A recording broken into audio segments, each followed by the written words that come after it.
Olá, meu nome é Letícia Sampaio, sou acadêmica de medicina do 8º semestre do CEUB e eu vou apresentar agora os resultados da pesquisa relacionada à prevalência da síndrome látex-fruta em profissionais de saúde, sob a orientação do professor Milton.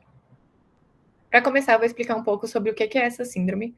Infelizmente, é um tema que ainda não é muito explorado na literatura, apesar de ser extremamente relevante no meio de profissionais de saúde, que estão muito acostumados a lidar de forma rotineira com materiais contendo látex. Então, eles constituem um grupo de risco bem importante para o desenvolvimento dessa síndrome. Basicamente, ela vai acontecer por causa de um mecanismo de reação cruzada. Então, devido à semelhança estrutural de alguns componentes presentes no látex e presentes em algumas frutas, o indivíduo desenvolve sensibilização ou alergia ao látex, e devido a esse mecanismo de reação cruzada, ele desenvolve, então, reações de hipersensibilidade ao entrar em contato também com algumas frutas. Então, mesmo que ele não tenha alergia diagnosticada a essa fruta, ele pode desenvolver alguns sintomas alérgicos, que podem ser cutâneos, gastrointestinais, respiratórios e sistêmicos. O objetivo da pesquisa, então, foi avaliar a prevalência da síndrome látex-fruta em profissionais de saúde do Labocien, do CEUB e do Agarran, e para isso, então, a gente avaliou a presença de sinais e sintomas relacionados à alergia ao látex e à alergia à fruta. Foi realizada, então, uma pesquisa descritiva, transversal e de levantamento, com a aplicação de questionários a 84 profissionais de saúde, e nesse questionário a gente questionava esses participantes em relação a dados sociodemográficos, histórico pessoal e familiar de hipersensibilidades, perfil de contato ao látex, histórico pessoal de reações ao látex e a frutas. E com o resultado, então, dessa pesquisa, a gente avaliou a prevalência desses sintomas através de uma planilha no Excel.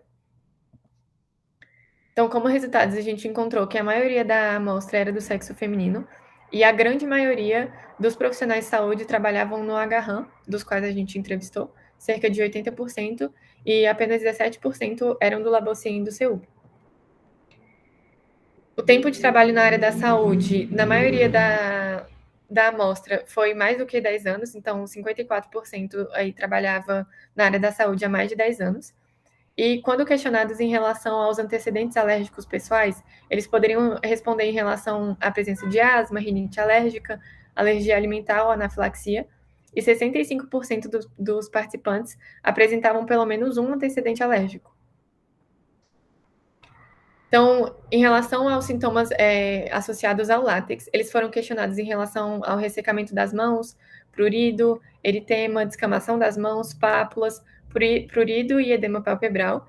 E os sintomas mais frequentes foram o ressecamento e o prurido. O ressecamento teve uma frequência de 80%. Então, a maioria dos participantes queixava desse sintoma. E o prurido apresentou uma frequência de 64%. Em relação às manifestações alérgicas associadas às frutas, eles foram questionados em relação à rouquidão ou tosse, excesso de muco ou dificuldade de deglutir, vômito ou diarreia, mas os sintomas mais frequentes foram prurido no palato e náuseas, tiveram a mesma frequência de 14%, e dor e distensão abdominal com a frequência de 10%. Quando questionados em relação a esses sintomas associados às frutas, eles deveriam falar quais eram as frutas que causavam esses sintomas. E o abacaxi e a banana apresentaram a maior frequência, cerca de 20%, seguida do abacate com 17%.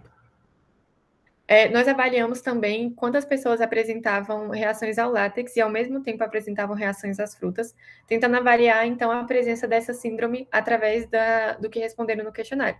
Nós achamos uma frequência de 28,57%.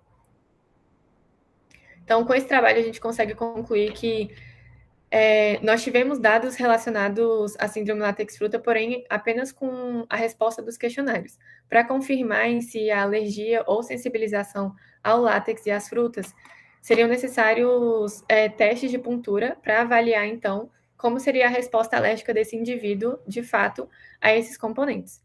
Então, é necessário que, em relação a esse tema, tenha um maior fomento de pesquisas nessa área com profissionais de saúde de vários hospitais, com a realização de testes de alergia, para que se possa realmente identificar a presença dessa alergia, para que se possa, então, promover alternativas e abordagens a esses indivíduos que apresentam esses sintomas, para que eles não sofram, então, com esses sintomas relacionados à síndrome látex-fruta.